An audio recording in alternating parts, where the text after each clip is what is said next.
चलो भाई देखो अब मैं क्या करता हूँ। सर अभी मैंने एक ओवीसी जी को बोलते सुना कि पुरुषोत्तम मर्यादा राम जी के बारे में कि हम उनका आदर करते हैं, सत्कार करते हैं, सम्मान करते हैं। करना पड़ेगा, इस देश में रहना है तो जय श्री राम बोलना पड़ेगा, क्योंकि इस देश के लोगों ने पिछले कई वर्षों से राम भगवान जी के मंदिर के लिए जो आस्था लगा के बैठी थी, इनके नसीब में नहीं थी। वो जिन्होंने, सही बात है। जय श्री राम।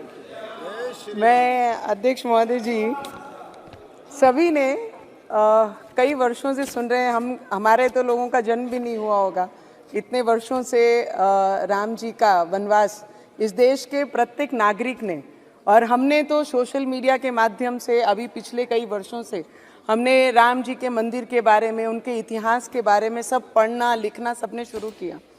कई ऑपोजिशन के लोगों ने हमेशा, मोदी जी पिछले 10 वर्षों से ये देश में एज ए प्रधानमंत्री जी काम कर रहे हैं, तो उनको हमेशा ही चिढ़ाते थे राम जी का नाम लेके कि राम भगवान के नाम से आपने अपने एजेंडा में डाला था, अब क्या हुआ, कब तारीख बताएंगे, कब राम भगवान का मंदिर बनाएंगे।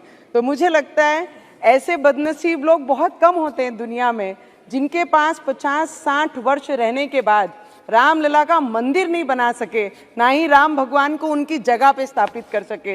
और ऐसे भी कई लोग होते हैं हमारे देश के प्रधानमंत्री जी जैसे, जो 10 वर्षों में तारीख भी बताई, मंदिर भी बनाया और भव्य पूरे विश्व में हमारी आस्था को कहीं मरने नहीं दिया, और मंदिर को स्थापित करके मंदिर भगवान के, राम भगवान के मंदिर में उनकी पूजा आस्था भी हुई। मैं ये बताना चाहती हूँ सर, राजा कैसा होना चाहिए, तो राजा भगवान राम जी जैसा होना चाहिए। भाई कैसा होना चाहिए, तो भाई लक्ष्मण जी जैसा होना चाहिए। लोकतंत्र के राजा कैसा होना चाहिए, तो हमारे देश के प्रधानमंत्री जी जैसा होना चाहिए।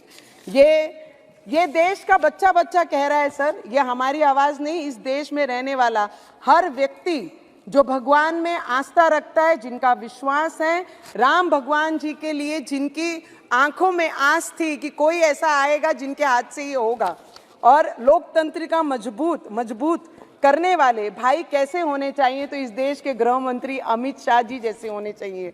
सर अभी मैंने एक ओवीसी जी को बोलते सुना कि पुरुषोत्तम मर्यादा राम जी के बारे में कि हम उनका आदर करते हैं, सत्कार करते हैं, सम्मान करते हैं। करना पड़ेगा, इस देश में रहना है तो जय श्री राम बोलना पड़ेगा, क्योंकि इस देश के लोगों ने पिछले कई वर्षों से राम भगवान जी के मंदिर के लिए जो आस्था लगा के बैठी थी, इनके नसीब में नहीं थी। वो जिन्होंने, राम जी ने खुद, ये क्या निश्चिंत करेंगे राम भगवान के मंदिर का और राम भगवान जी के समय का, ये तो भगवान ने खुद हमारे देश के प्रधानमंत्री को चुना है कि जिनके हाथ से ये होना था, और इस देश में हुआ है, पूरे विश्व ने वो देखा है। सर बहुत सुंदर है सर, 4 लाइन कहना चाहूंगी मैं कि तब राम मिले थे लक्ष्मण को सेवा में, अब राम मिले हैं राष्ट्र के सेवा करने से।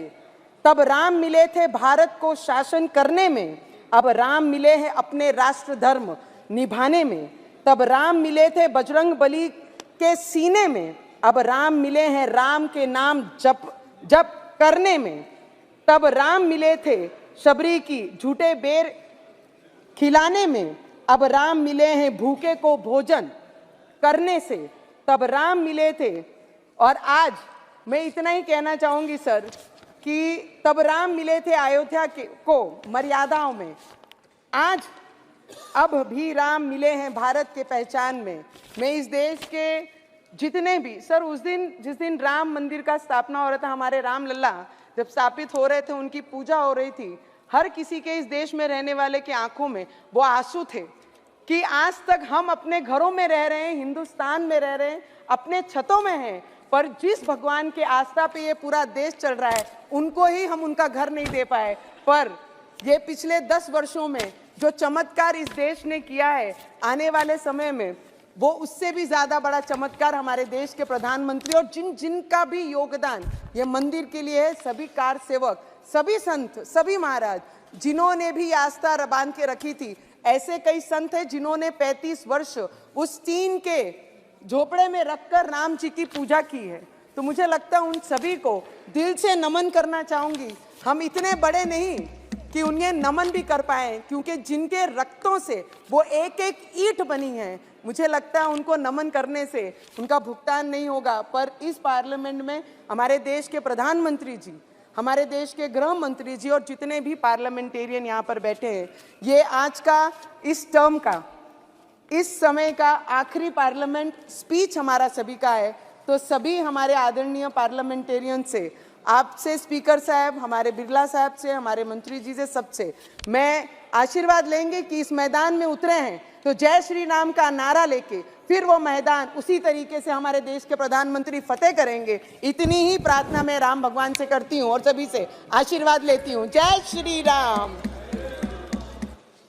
श्रीमती संगीता नवनीत राणा निर्दलीय की तरफ से आप भी बोल लो। सर आपका बहुत बहुत धन्यवाद।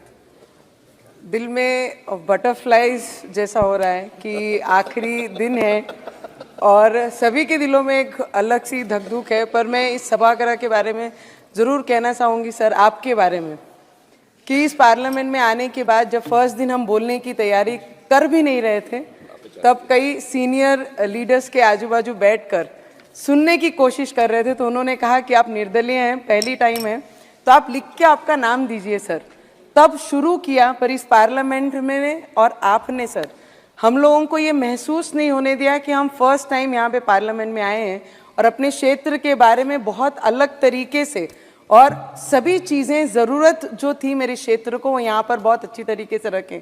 तो जितने भी सीनियर लीडर्स यहाँ पर हैं, जितने भी नए पार्लियामेंटेरियन हमारे जैसे पहली बार आए सर, बहुत कुछ सीखा और 5 वर्षों में अलग अलग तरीक़ों से अपने अपने राज्य में हमने संघर्ष भी किया। बहुत कुछ आगे अपने राज्य को, अपने क्षेत्र को लेके जाने के लिए बहुत कुछ सीखा। तो स्पीकर साहब आपका, हमारे अमित भाई का, अमित शाह जी का, हमारे देश के प्रधानमंत्री जी का, सभी ग्रेट लीडर्स जितने भी यहाँ पर बैठे हैं, हमारा सौभाग्य है कि उनके साथ ये पार्लियामेंट हमने शेयर किया। आप लोगों का आशीर्वाद और हमारे क्षेत्र के अमरावतीकरों का आशीर्वाद है कि हम इस पार्लियामेंट में आकर अपनी सेवा, हम उनकी सेवा में हमने पूरे 5 साल दिए। बस आप लोगों का आशीर्वाद रहे, आने वाले समय में और ताकत से मैदान में काम। सर अभी मैंने एक ओवीसी जी को बोलते सुना कि पुरुषोत्तम मर्यादा राम जी के बारे में कि हम उनका आदर करते हैं, सत्कार करते हैं, सम्मान करते हैं। करना पड़ेगा, इस देश में रहना है तो जय श्री राम बोलना पड़ेगा, क्योंकि इस देश के लोगों ने पिछले कई वर्षों से राम भगवान जी के मंदिर के लिए जो आस्था लगा के बैठी थी, इनके नसीब में नहीं थी। वो जिन्होंने, राम जी ने खुद, ये क्या निश्चिंत करेंगे राम भगवान के मंदिर का और राम भगवान जी के समय का, ये तो भगवान ने खुद हमारे देश के प्रधानमंत्री को चुना है कि जिनके हाथ से ये होना था और इस देश में हुआ है, पूरे विश्व ने वो देखा है सर।